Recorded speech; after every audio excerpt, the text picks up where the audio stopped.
अब जिस प्रकार जीव गर्भ में आता है उस विषय का वर्णन सुनिए।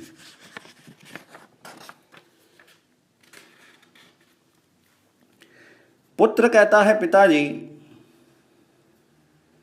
मनुष्य स्त्री सहवास के समय गर्भ में जो तेज स्थापित करता है वह स्त्री के रज में मिल जाता है। नरक अथवा स्वर्ग से निकलकर आया हुआ जीव उसी रज वीर्य का आश्रय लेता है। जीव से व्याप्त होने पर वे दोनों बीज, स्त्री और पुरुष दोनों के रज वीर्य स्थिर हो जाते हैं।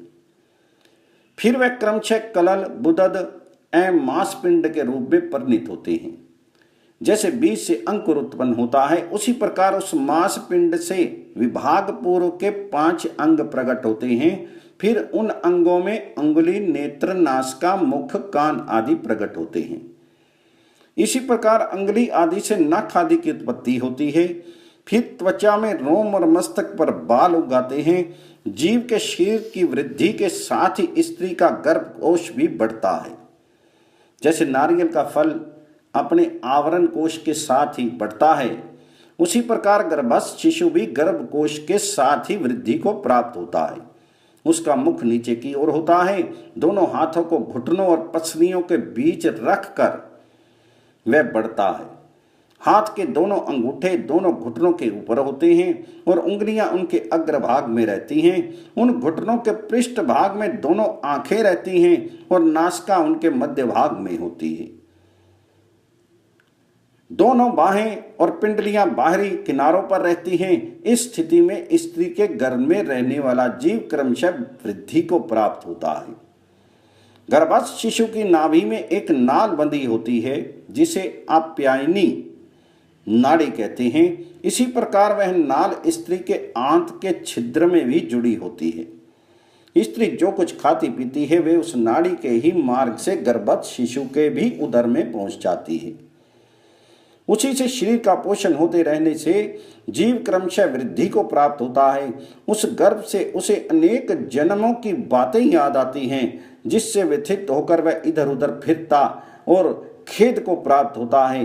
अपने मन में सोचता है, अब इस उदर से छुटकारा पाने पर मैं फिर ऐसा कार्य नहीं करूंगा, बल्कि इस बात के लिए चेष्टा करूंगा कि मुझे फिर गर्भ में आना नहीं पड़े। सैकड़ों जन्मों के दुखों का स्मरण करके वह इसी प्रकार चिंता करता है। देव की प्रेरणा से पूर्व जन्मों में उसने जो जो क्लेश भोगे होते हैं वे तब उसे याद आ जाते हैं। तत्पश्चात काल क्रम से वह अधोमुख जीव जब 9वें या 10वें महीने का होता है तब उसका जन्म हो जाता है। गर्भ से निकलते समय वह प्रजापत्य वायु से पीड़ित होता है और मन ही मन दुख से व्यथित हो रोते हुए गर्भ से बाहर आता है। उदर से निकलने पर असहाय पीड़ा के कारण उसे मूर्छा आ जाती है। फिर वायु के स्पर्श से वह सचेत होता है। तदनंतर भगवान विष्णु की मोहिनी माया उसको अपने वश में कर लेती है। उससे मोहित हो जाने के कारण उसका पूर्व ज्ञान नष्ट हो जाता है।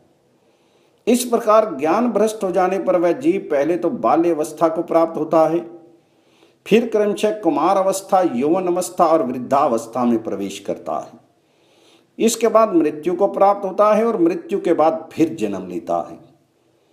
इस प्रकार इस संसार चक्र में ये घंटी यंत्र रहट की भांति घूमता रहता है। कभी स्वर्ग में जाता है, कभी नरक में जाता है, कभी इस संसार में पुनः जन्म लेकर अपने कर्मों को भोगता है। कभी कर्मों का भोग समाप्त होने पर थोड़े ही समय में मरकर परलोक में चला जाता है। कभी स्वर्ग और नरक को प्राप्त होता है। प्रायः भोग चुकने के बाद थोड़े से शुभ अशुभ कर्म शेष रहने पर इस संसार में फिर जन्म लेता है। नारकी जीव घोर दुखमय नरकों में गिराए जाते हैं। स्वर्ग में भी ऐसा दुख होता है जिसकी कहीं तुलना नहीं है। स्वर्ग में पहुंचने के बाद से ही मन में इस बात की चिंता बनी रहती है कि पुण्य क्षय होने पर हमें यहां से फिर नीचे जाना पड़ेगा। साथ ही नरक में पड़े हुए जीवों को देखकर महान दुख होता है कि कभी हमें भी ऐसी भी दुर्गति भोगनी पड़ेगी। इस बात से दिन रात अशांति बनी रहती है। गर्भवास में तो भारी दुख होता ही है, योनि से जन्म लेते समय भी थोड़ा क्लेश नहीं होता। जन्म लेने के पश्चात बाल्यावस्था और वृद्धावस्था में भी दुख ही दुख भोगना पड़ता है। जवानी में भी काम, क्रोध और ईर्ष्या में बंधे रहने के कारण अत्यंत दुस्सह कष्ट उठाना पड़ता है। बुढ़ापे में तो अधिकांश दुख ही होता है। मरने में भी सबसे अधिक दुख होता है। यमदूतों द्वारा घसीट कर ले जाए जाने और नरक में गिराए जाने पर जो महान क्लेश होता है उसकी चर्चा हो चुकी है। यहाँ से लौटने पर फिर गर्भवास, जन्म, मृत्यु तथा नरक का क्रम फिर चालू हो जाता है। इस तरह जीव प्राकृत बंधनों में बंधकर घंटी यंत्र की भांति इस संसार में घूमते रहते हैं। पिताजी, मैंने आपसे रौरव नरक का प्रथम वर्णन किया